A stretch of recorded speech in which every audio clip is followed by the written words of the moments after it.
The Artist Life podcast is brought to you by Real Creative Heart. Heavy the head that reps the crown. With love, your greatness is found. So rep your crown.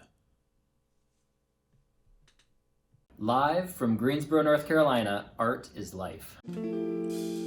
Welcome to the Art is Life podcast with your host, Russell C. Holt, where we sit down with artists from all career fields and we discuss their perspectives on their art and what it means to them in life.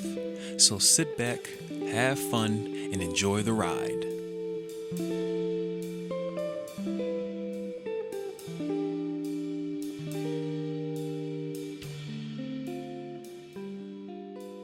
Hey guys, thank you for joining me on another episode of Art is Life. I'm your host, Russell C. Holt, and I am joined today with a jack of all trades in the musical theater department here at UNC Greensboro. He is a music director here at the school, as well as he's been on Broadway. He's traveled the world. The two of his main productions that he's known for is Wicked. He was associate music director for that, as well as Prince of Egypt. He was a Grammy nominated artist with that, for the songs, for the music. Yeah, for the soundtrack. Yeah. Yes, and he is a pretty good guy, pretty great, pretty good guy, pretty good guy. I unfortunately haven't had the time to spend with him during my school time, outside of a couple weeks ago working with him on some music, and I already knew that he was a good person to want to rub shoulders with and stuff like that, courtesy of some of my other cohort members. Jess as being the one. Shout out Jess Hirsch. Yes, Jess Hirsch. But without further ado, guys, I would like to introduce you to Dominick Amendum. Dominick Amendum. It's a hard one. I gotta start asking how to pronounce it's a hard one. So thank you, Dom, for joining me today. I really appreciate your time and welcome. Thank you. It's great to be here. It's great to join you.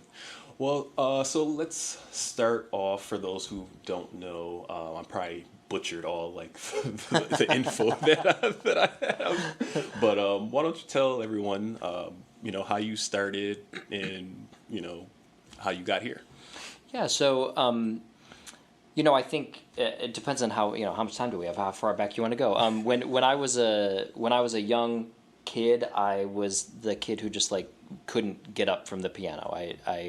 My parents talk about how I would wake up early before school and be downstairs in the rec room practicing the piano at 5:30, 6 in the morning, before I went off to school for the day, when I was in middle school and stuff. So, I think it was always kind of a foregone conclusion that I was going to do something with that. Mm-hmm. And then when I got into high school, I got the idea that I wanted to go to med school, which some days I wonder why I didn't follow through with that, to be honest. But I got this thing in my head that I wanted to go to med school, and I'm one of the lucky ones that has parents that sat me down and were like, why are you doing that because you think that's what you do, what you're supposed to do, or are you doing that because that's your passion? Because from where we sit, we see that you have a very distinct passion for music, So kind of my parents kind of refocused me on what my life's work should be, I think. And so I went to college for classical piano performance, and actually went here to UNCG, and knowing the whole time that I wasn't going to be a classical pianist. I frankly am not good enough to be an actual classical pianist, and I just don't like being alone in a practice room that much. Mm-hmm. I can't. I've never been one that could do 8 hours of practice a day, you really need to do. Right. But it was a means to an end. Mm-hmm. And after I left school here, I moved to New York City. I had saved up a little money over the summer and moved to New York. Actually moved to New York on September 8th of 2001. So 3 days before September 11th happened was when I arrived in New York City. But then I just kind of never looked back. I started doing the thing you do when you move to New York and just pounding the pavement and looking for work, and booked some national tours about a year later, and my career just kind of started from there. Nice. Now, yeah, that's interesting that your parents steered you away from the typical med school. Yeah, like exactly. Usually, it's kind of a stupid move on their part, right? Yeah, I wonder if now they're like, not anymore. Yeah, well, maybe, but yeah. That's so. Are you originally from North Carolina? I grew up in upstate New York. So did I. Well, really? I'm from Buffalo. So. Oh, really? Okay, I'm from like Binghamton, Syracuse. Oh, okay. Yeah. Like fully in the farm country. I grew up on my great uncle was a dairy farmer, so I grew up like pretty much on the farm. So maybe that's why I practiced the piano so much, because there was really nothing else to do, right. to be honest. And so then we moved down here when I was starting high school. So we moved to Charlotte, and my parents and my two sisters are still in that area. Okay, nice. That's cool. Yeah.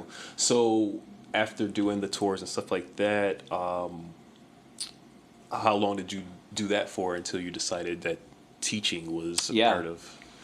Yeah, a while. I mean, really, about 15 years. I was based in New York. Even a little longer than that, I guess, like 17, 18. And I'm lucky enough that I still get to work in the industry. What really attracted me to teaching, after I'd done Wicked and some of the big shows and stuff, I was actually approached by UNCG to come down and do some master classes and just kind of engage with the students. At that point, the students in the School of Music, because there was no musical theater program in the School of Theater.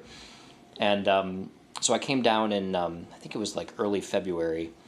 And of course, naturally, it was one of those early February days where Greensboro, North Carolina gets like an inch of snow, but then the entire city shuts down. So I came down for like 2 days to do these master classes, and everything was canceled. School was canceled. So I didn't do them. And so I just drove down the highway to my parents' house and hung out with them for a couple of days. And but then as I was driving down the highway to my parents' house, my phone rang, and it was Linda Brady, who was the former chancellor of the university, asking me if I'd come back in May and be the commencement speaker for the university commencement. And so I did that, and then they kind of asked me to continue coming down and kind of visiting professor kind of situation.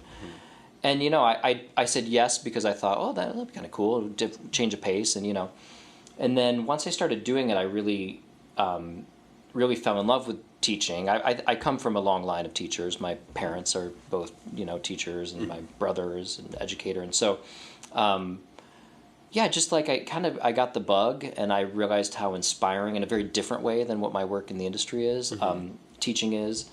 And then the program was growing, and the interest in the program was growing. And so when they came to me almost 4 years ago now and said, would you come down full time but be an artist in residence? So my position here is to teach and run the musical theater program, but also to continue my work in the industry. That's the expectation, is that I will continue to do outside work.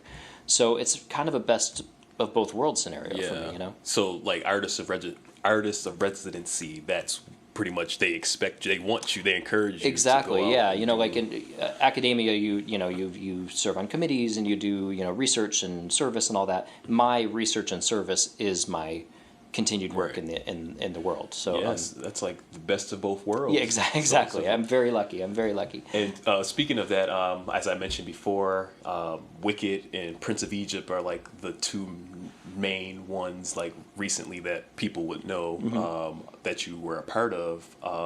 How did you get involved with those, and like do you want to just touch on that whole experience? Well, so I mean, Wicked, we talk all the time in this industry how like it's who you know, it's the kind of networking you do. In my career, you can trace everything back to those first jobs, those first few things I did in New York when my career was just starting. And then you see like the progression of work that comes along the way if you meet the right people and do the right kind of work. So I did I did a couple national tours. I had small national tours, like kind of bus and truck, non-equity, split week kind of shows, and those were great experiences and really good kind of training ground for a young music director. And I met some amazing people who have gone on to amazing careers. And then in between those two tours, I was back in New York for a little bit, and I decided I was going to drop off letters at all the stage doors of all the Broadway theaters to all the music directors working on Broadway at that point. And just as and it wasn't like a hire me letter; it was just a kind of like introduction letter of like, hey, I'm Dominick, I'm new, I just moved to the city, and so I did that, and one person got back in touch with me, a music director named Bob Billig. So all you need is one. Exactly. So Bob Billig, who was a huge part of my early career, he was the original music director of Les Mis and Miss Saigon and Little Shop of Horrors and like all these amazing musicals, that I kind of grew up on. And he was going to go out as the music director on the first national tour of Wicked, which was going to be, a big, the first year we only played 4 cities. It was like a big kind of fancy national tour. And so he asked if I would be interested in being his associate. And I went through a kind of interview and audition process, of course, but I was his associate conductor for the first little bit of the tour. Then I took over the tour, and then I put up the Los Angeles company, and then I took over the Broadway company. And at that time, when I took over the Broadway company as music director, I also became the associate music supervisor for all the Wicked. So I was overseeing casting, and I'd go out and visit the tours and do upkeep, and just kind of was overseeing all the companies, the kind of music aspect of all the companies. Nice. And I did that for a long time. I conducted the Broadway show for almost 8 years, and I was the music supervisor for like about 11 years. So it was a long time of my time in New York. Long tour. How many shows did that consist of? I mean, thousands. Now, Did you have to be there present because are you performing? I mean, I was conducting the Broadway company. I was conducting. So, but again, it was the best of both worlds scenario, because I was the conductor of the Broadway company, the music director of that company. But because I was overseeing all the other companies, I was traveling quite a bit and going and visiting the other shows and stuff. So I would get breaks from the kind of day-to-day conducting of the show, which I think was the reason I was able to do it as long as I did, because it wasn't like it was just like show after show. But even so, I have seen or conducted Wicked, thousands of times, like literally thousands of times. Have you seen a production of Wicked that you weren't a part of? Oh yeah, for sure. I mean, I've seen it internationally, that like things that I wasn't directly involved in. Do you find yourself critiquing or seeing as a fan? I can't. I have a really hard time going to any musical and without critiquing. And not critiquing. I feel like I'm like at work. Okay, it's. Gotcha. I tend to like to, if I'm going to theater, I tend to really like to go to straight plays. Because that I feel like is far enough removed from what I do that I can kind of unplug a little bit. Right. But yeah, so I did Wicked for a really long time, and then again, things lead to other things. So, having worked on Wicked for so long, I have become a close collaborator and friend with Stephen Schwartz, who wrote Wicked, and also wrote Pippin and Godspell and all these other amazing things. And he's the songwriter of Prince of Egypt, the original, the DreamWorks animated feature. And so I came on board Prince of Egypt from the very first readings as his arranger and music supervisor on that project. And I was on it all the way through the development of the show. And we opened in the West End, sadly just before COVID, then shut everything down in the West End. We did reopen after a little bit, and so I, again, kind of things lead to other things, and hopefully there's some future plans for Prince of Egypt in the works, and I have a couple other projects that are coming up with Stephen Schwartz as well. So some good stuff on the horizon, hopefully. Nice. We'll touch base back on that question later. But as far as so Prince of Egypt, like as I mentioned before, too, it was nominated for a Grammy. How was that experience like? Like, was that ever a goal? I'm probably not a goal, but like, was it when you were a part of it?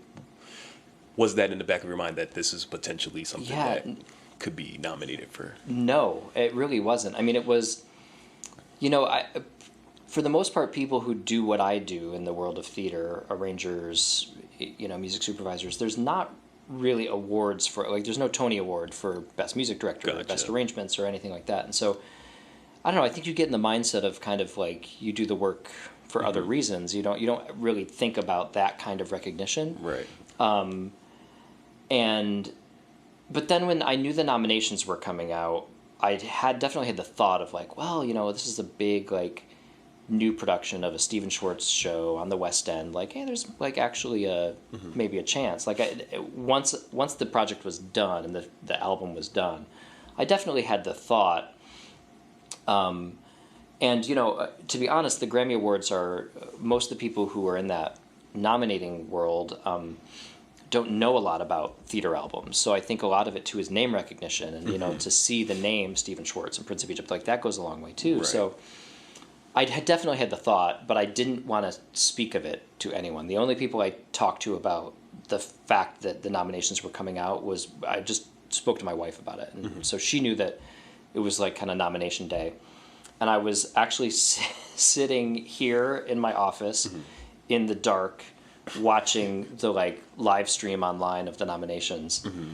And when they read Prince of Egypt, and my name like flashed up on the screen, I texted Erin Spear, my colleague, this was when we were over in the other building, and her office was just right down the hall from mine, and I texted her, and I don't know if I can actually say what I actually texted, but I was like, I just got a Grammy nomination, and I heard her door like fly open, and I heard her like footsteps come down the hall, and my door like flung open, and she was like, so she was the first person I actually got to share the news with, and then obviously like my wife and my parents, and so it wasn't it creeps into the back of your mind, but it was like the Grammy, like, I don't know.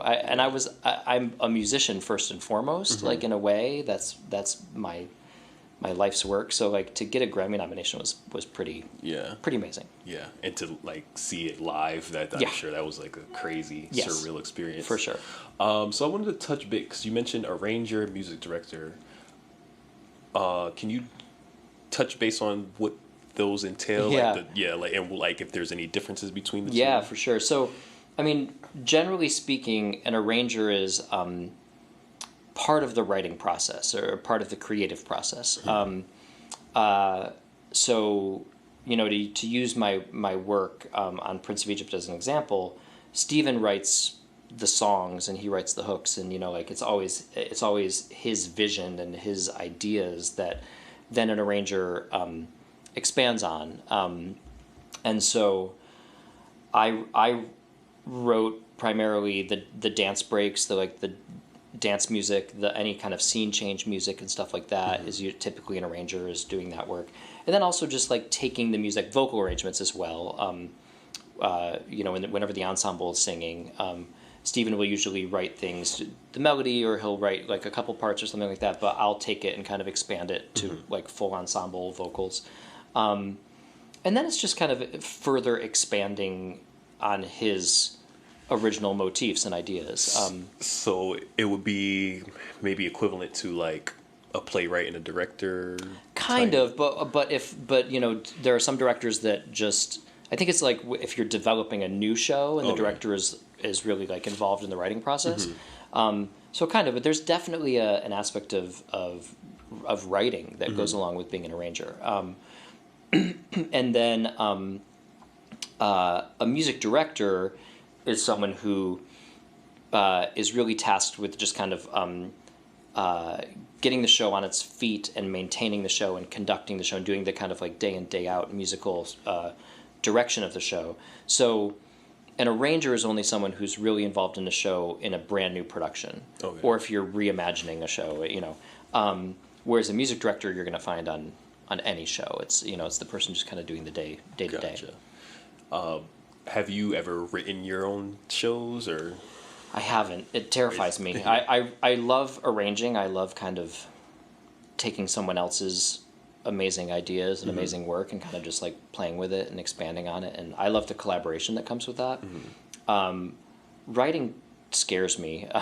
And honestly, like I would be the worst lyricist. Anytime I've tried to write lyrics, it sounds like Dr. Seuss on like a really bad day. It was just like, I'm not a lyricist in any way. So, you know, I've never had the bug to write. Maybe someday I will, but it's just not, so far it's not been anything that kind of struck a chord with me. Right. No pun intended. Yeah. Now, I know you said when you were growing up, you did classical piano.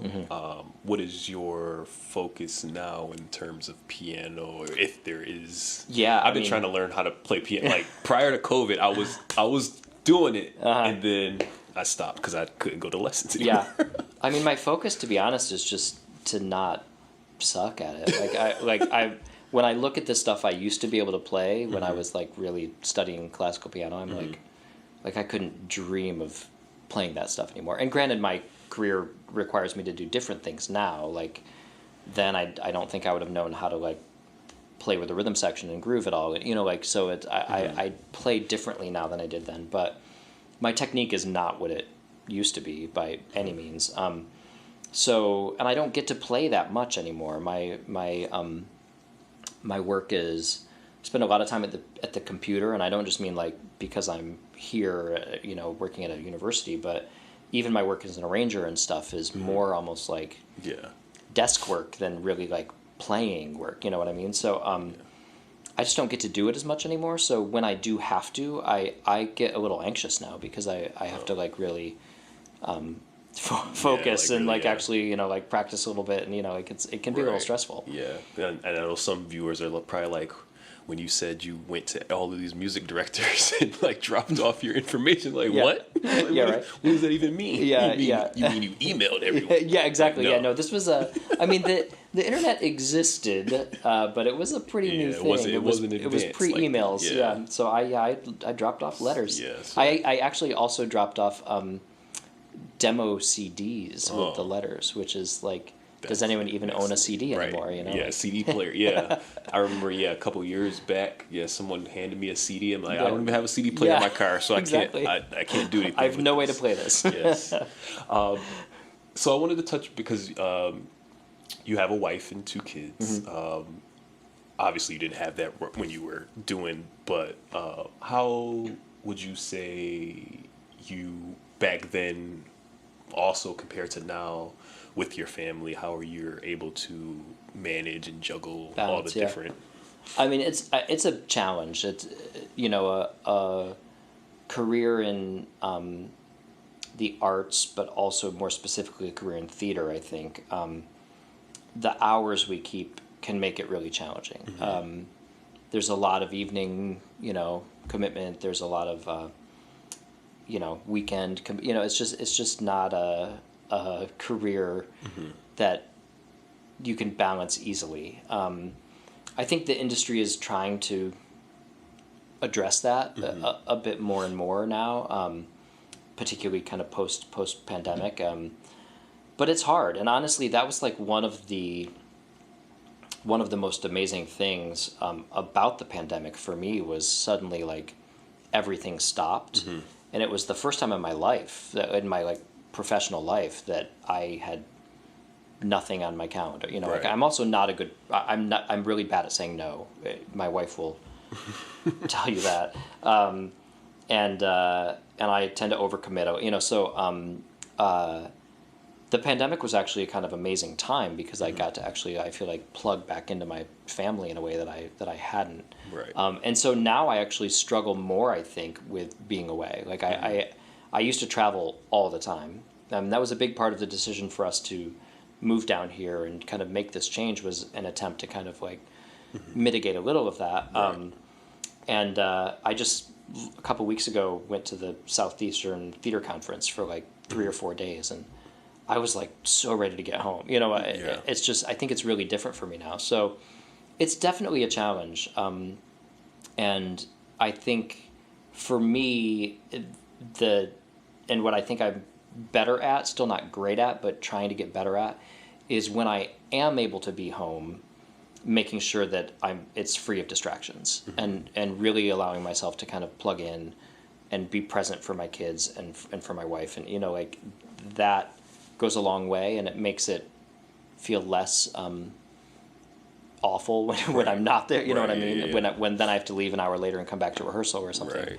Right. If I've actually been present for the time I'm there, that's the key. That presence. 'Cause I was thinking about this the other day. Like, if I look back on my life, it's like so many times. Like, if I look back, I'm like, I was sleepwalking. Like, I was literally like, because then you look and be like, oh, the time's gone so fast. And like, I'm in my 30s already. I'm like, I feel like I just graduated high school. And it's like, and it's just like a blur, because it's like, we and in our generation weren't taught to be mindful and be present and stuff like that. And so this is something that I'm trying to work on and continuing to work on, is being in the moment and stuff like that. So it is definitely a work in progress every day. So but no, and I applaud younger generations the kind of open focus on mindfulness and mental health and all these things that when I find that undergraduate students come to me with saying I just need a day, or things like this that I would have never said or done when I was an undergrad. And I think that's not necessarily a bad thing. I'm not saying the way we did it was right. I think it's striking the balance of taking care of yourself and also still showing up and doing the work when like making the connections and all that to further your career. But it's got to be a balance. And I think particularly in my young career, in my early days in New York and everything, I did all of one and none of the other. I wasn't taking care of myself. I was definitely taking care of my career. So finding that balance, I think, is huge. For sure. It's all, and we were just doing what we were taught, pretty much, and what we learned. And even now, sometimes it could be a struggle for me to, to like just, sit back and relax. Absolutely, drawing a blank. So, do you have any goals in crossing over to the film world, or just strictly musical theater is? No, I do. I'm actually I can't say a lot. I've got some stuff in NDAs, the works. but I do have some things in the works a couple things that were actually in the works pre-COVID. One of which has just kind of come back to life a little bit, and a couple other things that hopefully over the next year or two I'll be doing some more work in that world. It's definitely something that interests me, and I've actually been lucky to do some of that work here at the university. I mean, that's very much how we pivoted during the pandemic. So in a way, I kind of got to learn a lot doing the work here on this kind of smaller, kind of more academic scale. But yeah, I think hopefully there'll be some things coming up in that world, which would be great. Yes, it'd be really nice. Well, you answered my question of what's next for you, what's in the plans and the work. So that question. I don't have a lot of stage stuff in development right now. I've got a couple shows that are kind of still stewing around, but I'm hoping for some continued life for the Prince of Egypt. We were definitely not helped by COVID, and the producers who might have come and seen the show in London on the West End, most of them didn't and weren't able to because of the pandemic, so we were hampered by COVID. So, but the producers are working really hard to make sure that show has a continued life, which I really think it should. It's got such a great name recognition. People love that film from like their childhood, many people, and so I really hope that we'll see more of that show. And then I hope you'll get to watch the credits of some film soon and be hey, for sure, that guy. For sure. How do you decide on what projects to work on? Like, what's your criteria for that? Yeah, that's a great question. I mean, listen, for a long time, back to what we were just talking about with balance, for a long time, the answer was just yes, like, regardless of what it was. And I think now that I'm very old and a little bit wiser, I I think, first of all, I've come to realize that I'm not the right music director and arranger for every project. And was that something you had to learn the hard way, or just something you just became mindful of as you were? Yeah, I mean, I think I always got by. I could always fake it, Right. you know. Yeah. But like, it was, you know, I was never like let go from a project because they were like, oh, you're not the right person for this or Right. anything. But there were definitely some projects that I did that I felt a little bit like a fish out of water, and I was just kind of like, Right. you know, this isn't really my style of music, or you know, whatever it might be. So I think I'm able to be a little more mindful of that now, because I mean, honestly, just like you wouldn't cast the same actor for two very different projects, you know, I think understanding like what your own limitations are and what, you know, so to not to use the dreaded T word, but kind of what your type is, like truly, like Right, what do I bring to the industry, and what am I good at, and you know, so I think that is a big part of it now.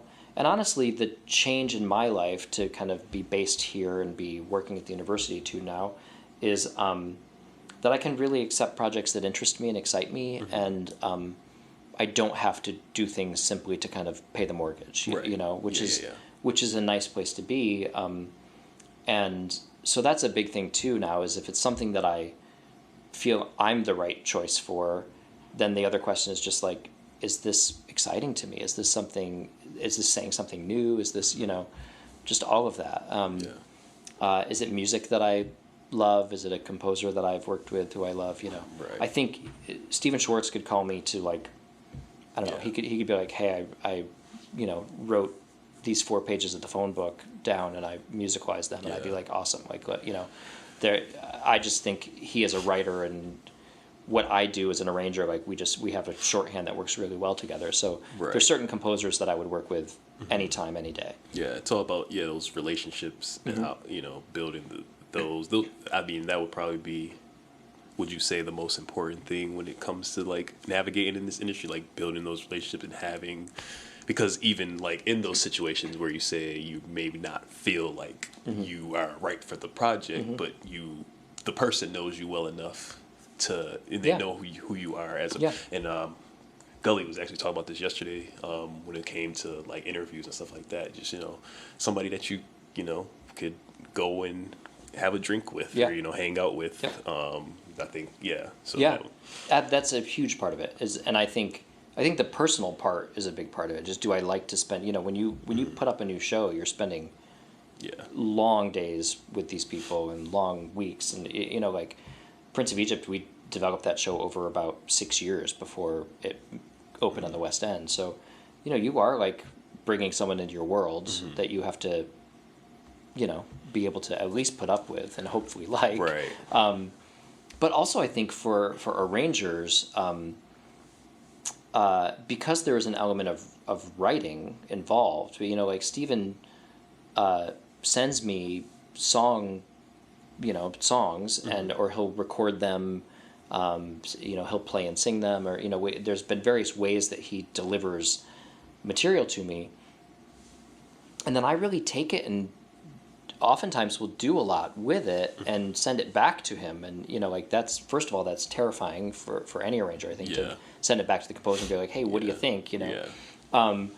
But to build that trust where a composer knows that you know what to do with their material. Right.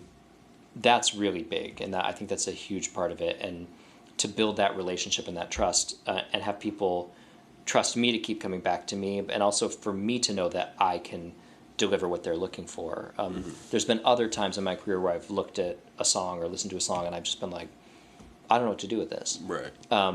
It's having that honesty. And so, you know, like knowing that, just that relationship of knowing that you're symbiotic, you know, that's really big for kind of the creative part of what I do.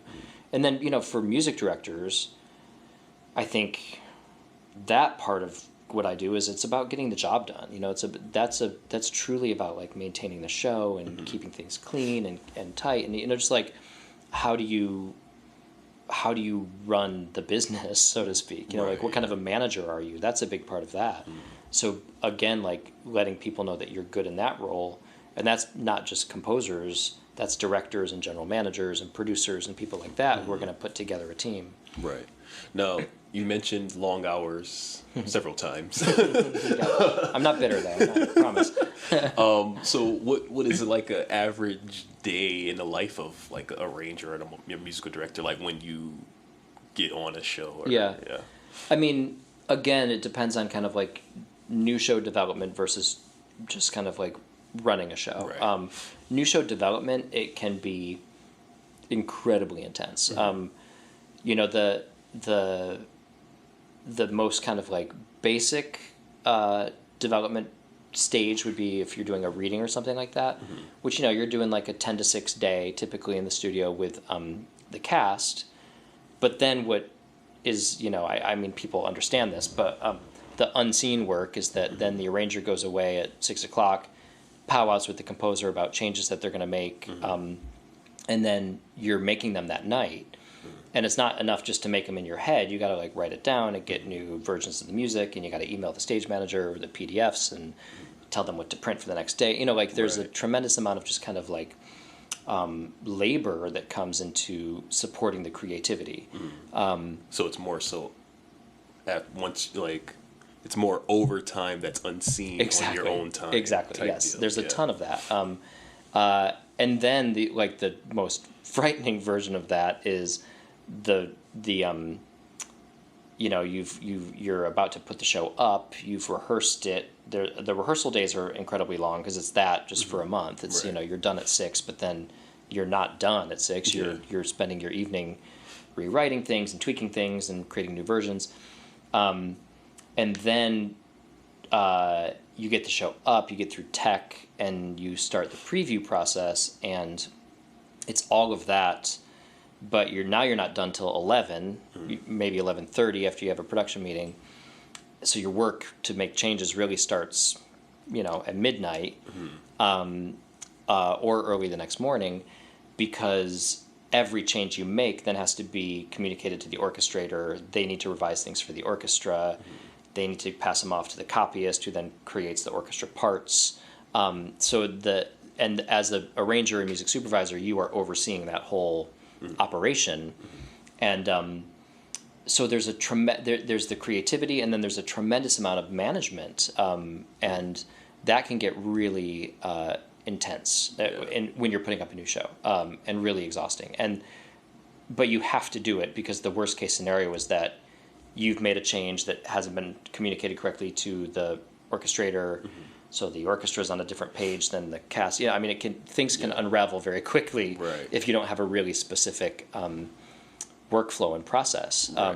So I mean, I'm not like totally exaggerating when I say that sometimes the work can be 19, 20-hour days. You know, like truly to just like manage it all. And actually, doing the show on the West End, we had a wonderful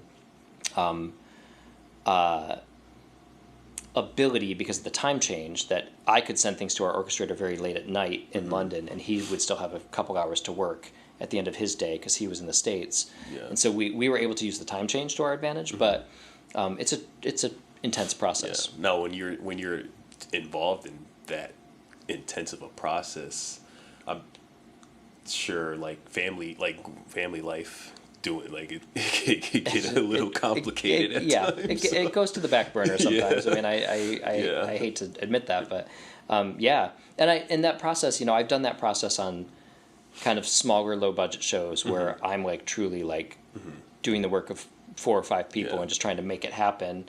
And I've done that process on big shows where you have a lot of support and you can really delegate, and by that point you've built your own team of people that you trust, and you know stuff's going to get done. So it's not all that bad, you know. Right. Would you say, and it's all, like we said, it's all about balance, and you know, you gotta pick and choose, you know, you gotta navigate. But for that length of time, for like the new development or for previous like current shows where you don't have to do the development portion, do you think that you guys get enough time like to do all that, or would you? Because we were talking. The reason I asked is because we were talking about this the other day about like when it comes to putting up shows as actors, how, you know, back then they used to take like a year to develop like a play, and now it's just like a couple months and it's like you know, so you find that same I am of the mind that there's never enough time. That you always use the time you're given, I guess, is maybe a better way to put that. Okay. So, you know, like I said, Prince of Egypt was a 6+ year process. So, you know, like when you look at the whole development period, it's a long process. And but I have never done a show where on opening night I'm not like, man, I wish we'd had one more week to make those final 4 changes. I don't think anything is ever, and I think as artists you're always wanting to or fix just, more. just us as people. Yeah, exactly. So I've never done a show and just been like, well, done. Right, you know, like cool. That's it. That's the version. And you know, in a way, it's the same thing with even not developing a show. You know, you think about just like, okay, if you're gonna like do Oklahoma and like, you know, open up the book and blow the dust out of the binding and like do Oklahoma, a really, you know, normal version of Oklahoma. You can do it in a summer stock theater and rehearse it for 5 days and put it up, or you can do it, you know, somewhere and rehearse for 5 weeks and put it up. You're still going to put up Oklahoma. Like, I just feel like we always use the time we're given. You're right. But when it's developing, I don't think it's ever enough, you know? And at the same time, there is a point where you have to walk away, or you have to stop tinkering. Because then you start over-analyzing, and then it ends up worse than what it Exactly, You start making those changes that everyone else in the room is like, oh, I think it was better before. You know? But that's a good point as far as, like, it's never enough time, it's just using the time that you're given. Exactly. Playing the cards you're dealt type deal, you know, just going with the flow type deal. Yeah, no, it's so true. But I think... And for me, I think the real question about developing musicals, and I think it's the same for plays, is the like entire developmental process. So it's not just like it's the war, not the battles. You know, like it's not like, oh, this one reading or this one production, I wish we'd had another week or another few days or whatever. It's more like that 6-year period, and what did we do during that time? Because there are some shows that are fast tracked and only. That 6-year period is only, you know, 6 months or a year or a year and a half. And that's fast to develop a big new musical. So to me, that's the real question, is that kind of overarching development process and what's happened during that time. Because, I mean, you know, again, to use Prince of Egypt as the example, we did, I don't know, 6, 7, 8 readings in a rehearsal studio in New York. We did a dance development workshop. I met with our orchestrator, with experts in kind of like Macedonian, you know, like Middle Eastern instrumentation that brought in all these amazing instruments that I'd never heard of and played them for us, and as we were like imagining what the show was going to sound like. You know, like all of that development goes into the final product. So that's the bigger kind of question for me. Yeah. Nice. Cool. I only got a couple more questions. I know you're a busy man, cutting into your time. But do you have any specific routines or anything that you do on a daily basis to just make sure you stay sane? Oh man, I wish I did. I want to be better at that. If I made New Year's resolutions, that would be my resolution, like every year probably. But I go up and down. I find that during the summertime, now that I'm on like a bit more of a university schedule, and I try really hard to let my summers be a little more like focused on downtime. I was really good last summer on that, aided by COVID, of course. There wasn't much else going on. Well, you know, summer's a great season, you know. Well, there you go. So during the summer, I'm better at working out and being active and running and things like that. And then as soon as my schedule gets busy, the first thing that goes is my kind of, you know, self-care type, you know. So I do want to, I want to try to be better at that and prioritizing that. And I'm lucky that my wife is someone who actually pushes me to do that. And it's like, you need to take time for yourself, and I mean, if you read between the lines, she's saying like, you're better as a spouse and a parent if you do take that time, which she's not wrong about. But So yeah, I mean, right now my routine is like 18 cups of coffee in the morning, and not enough sleep at night. You know, Right, like but also like I don't know, it's just kind of how I've when you're putting up right now we're in the midst of putting up the SpongeBob musical here, and I've never done a show that I feel like I'm like relaxed. Right. You know, like it's just part of the process in a way. Yeah. It's busy. It's intense, and I think part of that will never fully change. You know, so I feel like I'm also kind of right where I need to be right now. Right. Are there any shows that you want to do, or like, looking forward to doing? Yes. Or want, yeah. I mean, I love the show Once, the musical Once. When I saw it in New York, it kind of like just blew me away. I would really like to do that show someday. I'm not sure where. It's a tricky show to do because it requires actor musicians. I mean, it's a very specific show, but that's definitely on my list. And one of the other big ones is that those first tours that I was telling you about. The first one was Cabaret, and it was the Sam Mendes Studio 54 version, but it was like the seventh year the original revival had toured, and it was bus and truck and split weeks. So we played Opelika, Alabama, and Waco, Texas, and markets like that, and like markets that weren't necessarily ready for the Sam Mendes version of Cabaret. I'll leave it at that, but you know what I'm saying. But to this day, that is one of my favorite shows and favorite productions of a show ever. It is so powerful. It's a show that was written 60 years ago, almost, and it still like hits you in the gut, and timeless. Oh my gosh! And I actually just taught about it in my musical theater history class last week, and like that, it's a fairly rowdy class, which is kind of how I like my classes. And when we were talking about Cabaret, and I was showing them clips from the show, like you could have heard like a pin drop in the room. I just think it's an incredible show, and I did it when I was 23, 24, and I would love to revisit it now as an adult, just knowing more, being a better music director, just knowing more. Being all a Grammy nominated. There you go, yeah. Musician. But I would just love to revisit that show, and I hope I can sometime soon. Cool. So just what keeps you motivated to continue on this journey? What's driving you at this point in your life? Yeah, it's a good question. I might have to get back to you on that. I'm going to go have a good cry, and then I'll tell you. No, I mean, I think the big thing is collaboration. There's not many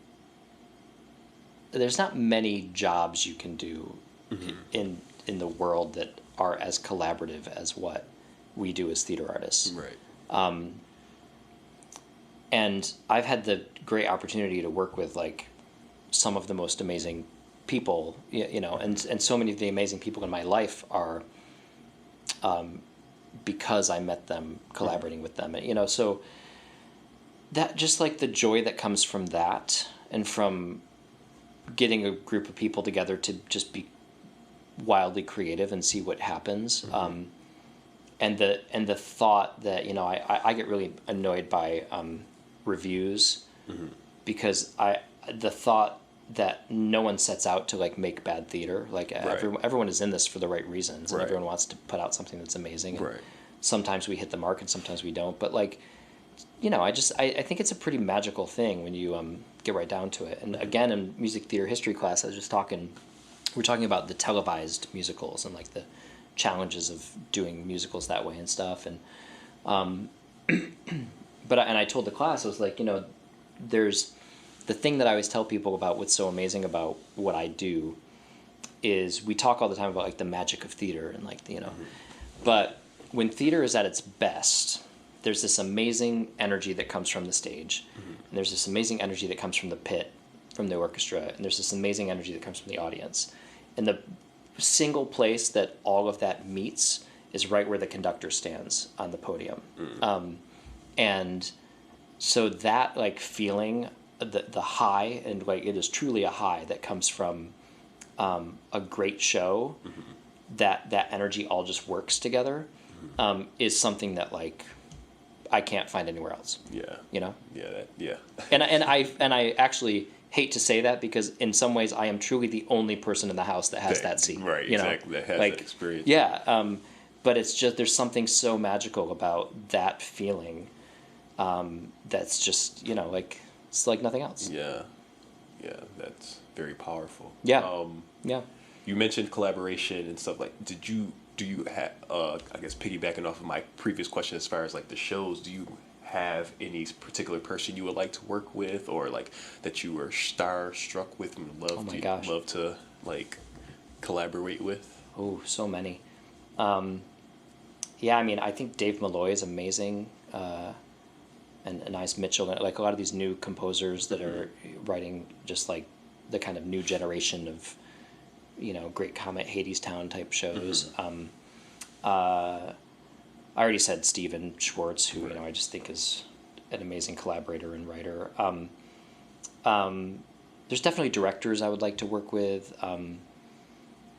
Gosh, that's a really good question. Yeah, I might have to think no need to answer all of them. Yeah, right. Like, now I'm stressed. I'm like, who am I leaving off this list?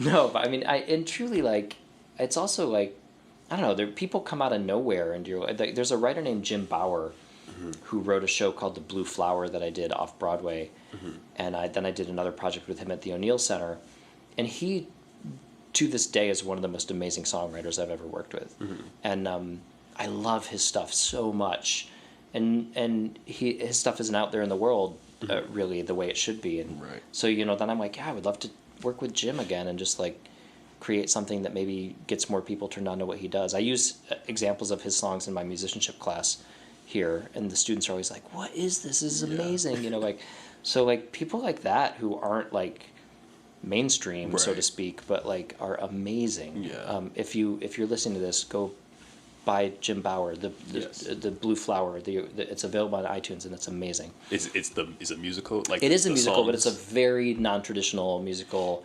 The orchestra has like pedal steel guitar and accordion and bassoon, and it's this like weird, like kind of avant-garde show, but the music is unbelievably amazing. And, you know, like, definitely have to check it out. Yeah, check it out. It's cool stuff. Cool. So Dom, I appreciate your time. Just two more questions. First question, for those out there looking to do what you do, or in some realm of that, what would you tell them? What advice would you give them? Or what just life lessons would you say to them? Yeah. I mean, there's two. The like simple, like very, you know, black and white kind of technical thing I would say is most people who do what I do are pianists. So learn how to play piano. Yeah, learn how to play piano. Practice between your lessons, like, you know, like the if you're a great pianist, there's just a better chance of doing this work, and that's unfortunate. Maybe that there's not more types of musicians represented, but just the nature of what we do is still kind of based in piano. Right. And then the other thing, you know, I hate to keep on going back to it, but it's the collaborative element, and it's what I jokingly have said. The first class I want all music theater majors who come to UNCG to have to take is like, you know, THR 101, how not to be an asshole. Like, I just feel like no matter what area of the theater you're working in, if you are likable and a good collaborator, it doors open for you so much faster. Yeah, you'd be amazed how much you can get just from being a cool person to be around. Absolutely. And I think even more so now, like the industry has changed a lot where, you know, it used to be kind of cool to be a jerk, right? You know, particularly if you're a director and you could be like stormy and throw things, and that's really not accepted anymore. And good, it shouldn't be. Right. And so I think the focus is even more on that now. And so to me, that's the biggie, is just be a good collaborator. Nice. I actually told a fib. I remembered my other question. So now it's two more. Okay. All right. My apologies. But so now this question is the caveat of the whole podcast, artist's life. So why is art in your life important? Gosh. Wow, these are hard-hitting questions. I was not ready for this. I needed like a cocktail before this. I like to keep it organic. Yeah. How is art in your life? In like, my life, how is it like important to you? Like, or why is it important to you? I mean, I think to me, it's just like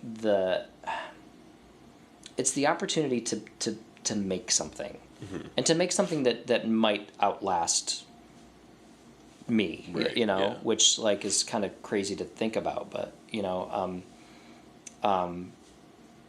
like that's creating that legacy. Yeah, and I think like how lucky to work in a business where I don't know, like if I'm like a tax accountant, no shade, and it reminds me I have to get my taxes done, but like. I don't think they go home at night and they're like, man, I did that spreadsheet, and that's like gonna be there forever in my Excel. It's a different thing. A creative venture is just like, it's a very different thing. And if everyone is lucky, they have some sort of creative output. Even a tax accountant is hopefully like loves to read, or just do like something else that feels creative and artistic. But as an artist, I think there's just something that you can't deny, that like need to create, Right. And I think even if I left doing what I am doing, I would still have to do something where I felt like I was creating something. Right. Gotcha. Yeah, so always being creative. Yeah. Thank you. You just answered that for me in a much more succinct way. No, just summing it up, So, like I said again, Dom, thank you. Before I ask the first or the last question, how can we stay in touch with you? I should say, like, what's best to like follow your journey and see those NDA films? Right.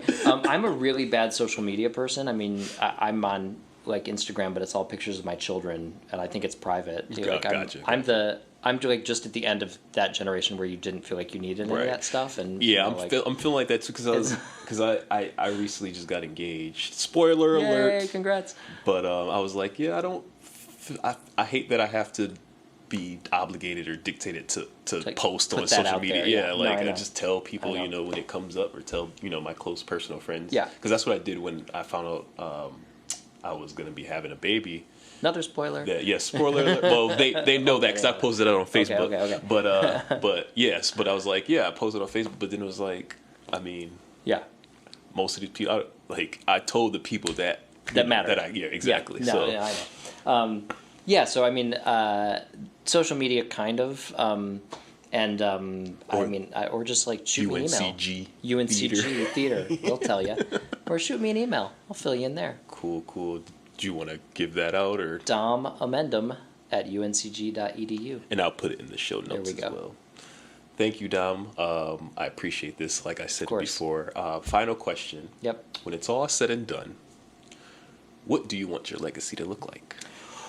Ooh. That has changed a lot over the last few years, and I think because you are a parent to be, I would say that my legacy is Marco and Caroline, my two kids. Mm-hmm. And as much as I love creating, and as much as it's an honor to have a Grammy nomination, like all that stuff is awesome and really, cool. But that all could go away tomorrow, mm-hmm. And I could do whatever. But those two are like, that's the legacy. That's so being part of their lives, being present for them, making sure they're good people, which some days is easier than others. That feels like the real work now, and what's incredibly important to me. Well, you heard it there, folks. The children are still the future. The children, amen. Dom, I appreciate this. Thank you guys Thank for you. joining us on another episode of Artist Life. And you know how I do. Peace, love, and blessings.